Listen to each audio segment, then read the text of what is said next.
Press the bell icon on the YouTube app and never miss another update. नमस्कार साथियों, MP वर्ग 3 सी REET UP व सभी शिक्षक भर्ती परीक्षाओं की तैयारी कर रहे सभी साथियों का संस्कृत पेडागोजी के 300 प्रश्नों की जो सीरीज है उसमें बहुत बहुत स्वागत है। तो दोस्तों, ये जो वीडियो है ये 11वें नंबर का, यानी कि क्लास जो है 11वें नंबर की क्लास है संस्कृत पेडागोजी के लिए। तो हमारा प्रयास है कि सभी साथियों को पेडागोजी के 15 में से 15 अंक पूरे मिले, ये हमारा प्रयास है। तो प्रत्येक प्रश्न का पूरा व्याख्यात्मक हल है, यहाँ पर पूरी व्याख्या की जाएगी। अगर कोई कंफ्यूजन हो तो आप कमेंट सेक्शन में पूछ सकते हैं। तो चलिए शुरू करते हैं। पहला क्वेश्चन है, यहाँ पर पहली ट्रिक हल करने की, क्वेश्चन को समझना है। परिष्कृत प्रश्न पत्र निर्माणावसरे कस्य उपादेयता वर्तते, यानी कि परिष्कृत प्रश्न पत्र का जब निर्माण किया जाता है तब उसमें किसकी उपयोगी उपादेयता होती है। तो यहाँ पर देखिए, प्रश्न पत्र का अगर एक परिष्कृत प्रश्न पत्र बना रहे हैं जिसमें कि सभी बच्चों का आकलन हो सके, जो तीव्र बुद्धि है, मध्यम बुद्धि या फिर बहुत ही कम बुद्धि वाले पिछड़े छात्र हैं, तो यहाँ पर जो है देखिए ज्ञानात्मक पक्ष का भी उसमें सम्मिलित होना, भावात्मक पक्ष का सम्मिलित होना, या फिर क्रियात्मक पक्ष का, या फिर उपयुक्त पक्ष त्रयस यानी कि उपयुक्त तीनों। तो यहाँ पर जो है तीनों पक्ष शामिल होना चाहिए, नहीं तो बच्चों का जो है पूरी तरीके से मूल्यांकन नहीं हो पाएगा। इसलिए उपयुक्त त्रयस यानी ज्ञानात्मक पक्ष, भावात्मक और क्रियात्मक। चलिए अगला देखते हैं। संस्कृत शिक्षणस्य उद्देश्यम अस्ति, यानी कि संस्कृत शिक्षण का जो है उद्देश्य है। क्या उद्देश्य है?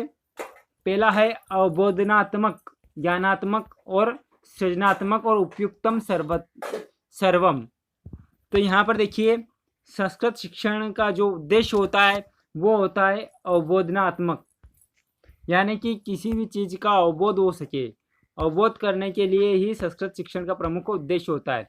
अगला देखिए, संस्कृत शिक्षण उपयोगी सिद्धांत अस्ति।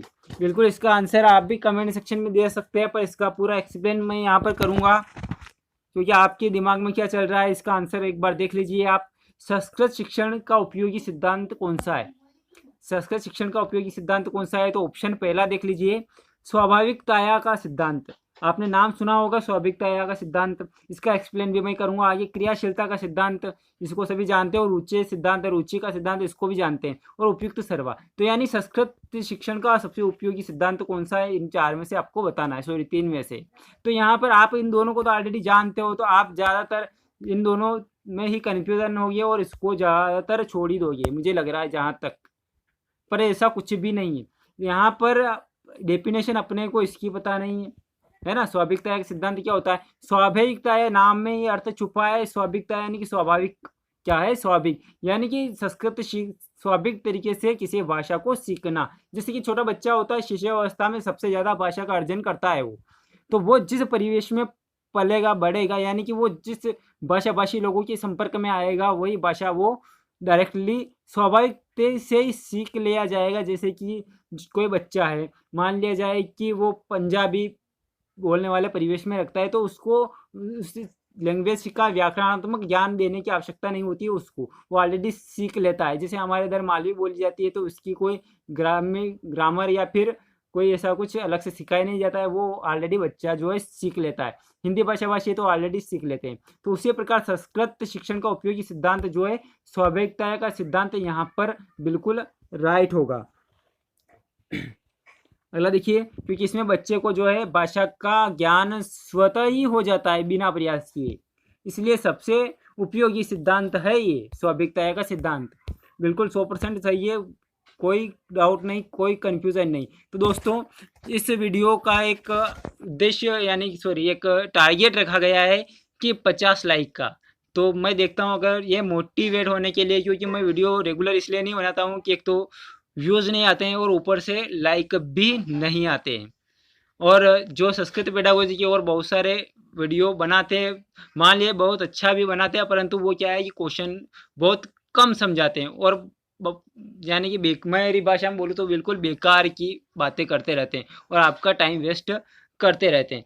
ठीक है, चलिए वो आपके ऊपर डिपेंड करता है, मुझे उस चीज़ से कोई लेना देना नहीं है, पर जो है 50 लाइक का टारगेट रखा गया है, तो देखता हूँ मैं, अगर मिलते हैं तो मैं अपने वीडियो आगे कंटिन्यूस रखूँगा।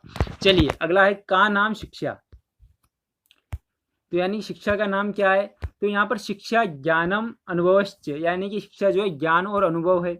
शिखा एक पुस्तकम, यानी कि एक पुस्तक है। शिक्षा एकम वस्तु, एक वस्तु है। शिक्षा एवं एकम खेलम, शिक्षा एक खेल है। तो यहाँ पर इसका आंसर होगा शिक्षा ज्ञान और अनुभव है। अगला देखिए, शिक्षणस्य मुख्य उद्देश्यम किम अस्ति, यानी शिक्षण का मुख्य उद्देश्य क्या है। व्यक्तित्व धन दानम, यानी व्यक्तित्व को दान करना, ऐसा कुछ है। आजीविको उपार्जनम, यानी आजीविका उपार्जन करना। व्यक्तित्व सर्वांगीण विकास और अध्यापक का निर्माणम, यानी अध्यापक का निर्माण करना। तो यहाँ पर ऑलरेडी सिंपल है कि व्यक्तित्व सर्वांगीण विकास, यानी शिक्षा का प्रमुख उद्देश्य होता है व्यक्ति का जो सर्वांगीण विकास करना होता है। अगला देखिए, संस्कृत भाषा शिक्षण से उत्तम विधि अस्ति, यानी संस्कृत भाषा शिक्षण के लिए सबसे उत्तम विधि कौन सी है। सबसे उत्तम विधि अनुवाद विधि, परीक्षा विधि, लेखन विधि और प्रत्यक्ष विधि। तो यहाँ पर देखिए, संस्कृत शिक्षण की जो है परीक्षा विधि तो होगी नहीं, लेखन विधि भी नहीं होगी। अब ये दो बची, अनुवाद विधि और प्रत्यक्ष विधि। तो यहाँ पर देख लीजिए, अनुवाद विधि ज़्यादा बेस्ट है इसकी बजाय। बिल्कुल ये जो है संस्कृत द्वितीय श्रेणी की जो परीक्षा हुई थी, ये शायद राजस्थान की थी, इसमें इसका आंसर भी यही दिया है, अनुवाद विधि। और यही इसका सही आंसर है, क्योंकि जो संस्कृत सीखने में जो कठिनाई आती है उसका अनुवाद जो है, बच्चे क्लास में प्रश्न पूछ लेते हैं और उसका अनुवाद किया जाता है, तो वहीं पे उसकी समस्या का समाधान हो जाता है। तो संस्कृत शिक्षण की सबसे बेस्ट विधि है वो है अनुवाद विधि। अगला देखिए, काव्य शिक्षण से प्रमुखम उद्देश्यम भवति, यानी काव्य शिक्षण का प्रमुख उद्देश्य होता है। तो यहाँ पर पहला ऑप्शन देख लीजिए, काव्य रचना कौशल विकास, यानी काव्य के द्वारा जो है रचना कौशल का विकास होता है। व्यवहार चातुर्य विकास, शब्द भंडार से वृद्धि और चतुर्वर्ग फल प्राप्ति उपयुक्त सर्वमच, यानी कि सभी। तो यहाँ पर काव्य शिक्षण का प्रमुख एक ही उद्देश्य है, वो होता है रचना कौशल का विकास करना। क्या होता है साथियों, रचना कौशल का विकास करना। चलिए अगला क्वेश्चन देखिए, मानवस्य प्रथम शिक्षा प्रतिष्ठानम, यानी कि मानव का जो प्रथम शिक्षा का प्रतिष्ठान कौन सा है, यानी कि मानव जो है सबसे पहले शिक्षा कहाँ पर प्राप्त करता है। तो यहाँ पर प्राथमिक विद्यालय में प्राप्त करता है, परिवार के द्वारा प्राप्त करता है, माध्यमिक विद्यालय से प्राप्त करता है, या फिर महाविद्यालय में प्राप्त करते हैं। तो यानी कि शिक्षा का जो प्रमुख यानी कि पहला साधन जो है वो होता है परिवार होता है, यानी शिक्षा का प्रथम प्रतिष्ठान कौन होगा, परिवार होगा। चलिए अगला देखिए, गद्य पाठेषु काठिन्य निवारण अधोलिखित विधि संति, यानी गद्य पाठेषु, गद्य और पद्य दो प्रकार के होते हैं। पद्य यानी जिसमें पद होता है, कविता होती है, श्लोक होते हैं, और गद्य यानी कि एक टॉपिक होता है पूरा, तो उसमें कठिनाई जो आती है उसके निवारण के लिए कौन सी विधि है। तो यहाँ पर पहला देखिए, दंत कथा प्रविधि, व्याख्या प्रविधि, यानी कि गद्य पढ़ा रहे तो उसकी व्याख्या तो होगी, तभी उसकी जो कठिनाई होगी उसका निवारण होगा, और अनुवाद भी होना चाहिए। तो यहाँ पर एते सर्वा प्रविधि, तो यहाँ पर अपना डी ऑप्शन है, बिल्कुल सही होगा। चलिए आगे बढ़ते हैं, व्याकरण शिक्षण से सर्वोत्तम का विधि। व्याकरण शिक्षण की विधि सबसे अच्छी विधि पूछी गई यहाँ पर, तो आगमन निगमन विधि, सूत्र व्याख्या विधि, नियमन विनिमय विधि और फिर शिक्षण विधि। तो यहाँ पर व्याकरण शिक्षण की सर्वोत्तम विधि है वो होगी अपनी आगमन निगमन विधि। चलिए कोई कन्फ्यूजन हो तो आप कमेंट सेक्शन में पूछ सकते हैं। कक्षा कक्षीय प्रथमा अनिवार्यता विद्यते, एक और बात बतानी थी आपको, अगर आपको संस्कृत पेडागोजी के लिए लाइव क्लास स्टार्ट करनी है तो उसके लिए भी आप कमेंट कर सकते हैं। तो आपके कमेंट के ऊपर डिपेंड करता है, अगर ज़्यादा स्टूडेंट जुड़ते हैं तो लाइव क्लास स्टार्ट की जाएगी। कक्षा कक्षीय प्रथमा अनिवार्यता विद्यते, यानी कक्षा कक्ष में प्रथम अनिवार्यता किसमें होनी चाहिए, ठीक है ना। सबसे प्रथम अनिवार्यता पाठ्यपुस्तक, श्यामपट्ट से, मानचित्र से, दूरदर्शन से, यानी कक्षा में एक चीज तो आवश्यक होना चाहिए, कुछ हो नहीं हो तो एक चीज की प्रथम अनिवार्यता होती है, वो होता है अपना श्यामपट्ट। ये बिल्कुल करेक्ट से आंसर इसका। 101 नंबर का जो है, केन कौशलेन माध्यमेन अध्यापक विषय वस्तु स्पष्टीकरण से प्रयासम करोति, यानी कौन सा कौशल है जिसके माध्यम से अध्यापक विषय वस्तु का स्पष्टीकरण करने का प्रयास करता है। तो यहाँ पर देखिए ये भी बहुत ही अच्छा क्वेश्चन है।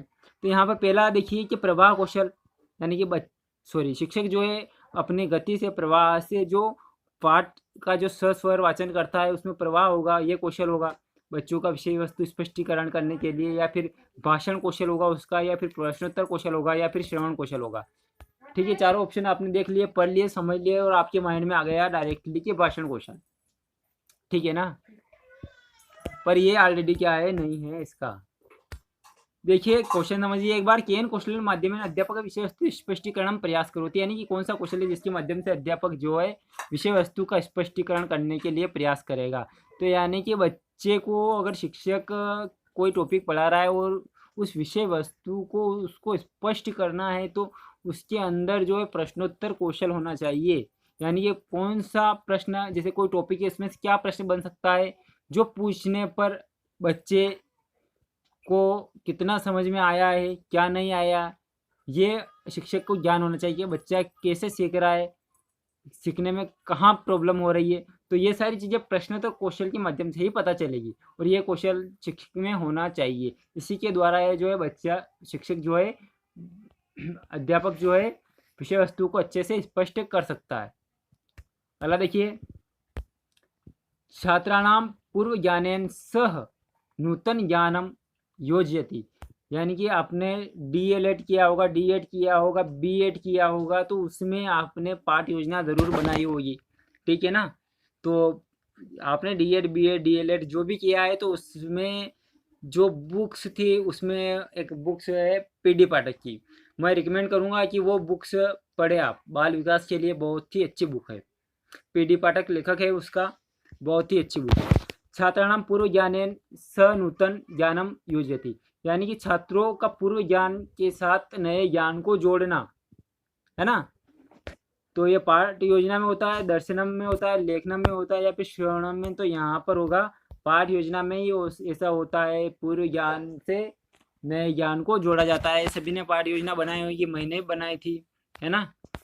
अगला देखिए, साहित्यस्य अवबोधनम पठनम आत्मसात्करणम कर्तुम शक्यते, यानी साहित्य जो होता है उसमें अवबोध, है ना, अवबोध करना, उसका पढ़ना, आत्मसात करना होता है। कक्षा कार्य होता है, मौन वाचन के द्वारा होता है, सस्वर वाचन के द्वारा होता है, फिर द्रुत वाचन के द्वारा होता है। तो यहाँ पर जो है साहित्य का अवबोध, पठनम और आत्मसात्करण जो होता है वो सस्वर वाचन के द्वारा। अगला देखिए, अब देखिए मैंने पिछले जो वीडियो बनाए उनमें लगातार, यानी कि हर वीडियो नहीं बोलूँ तो एवरेज वीडियो में ये क्वेश्चन, ये जो वाला क्वेश्चन, इसको एक्सप्लेन किया भी गया है, और हर एवरेज वीडियो में क्वेश्चन आया गया है। तो इसका आंसर आपको कमेंट सेक्शन में देना है। पढ़ लीजिए, मैं भी सुना देता हूँ आपको। संस्कृत भाषा अधिगमस्य स्वाभाविक मनोवैज्ञानिकस्य क्रम विद्यते, ठीक है ना। अब इसका आंसर आपको कमेंट सेक्शन में देना है, ठीक है ना, और इसका आंसर मैं अगले वीडियो में बताऊंगा, यानी कि 12 नंबर की जो अपनी क्लास होगी उसमें मैं बताऊंगा इसको, ठीक है ना। धन्यवाद दोस्तों, जुड़े रहे इसी प्रकार। जय हिंद, जय भारत।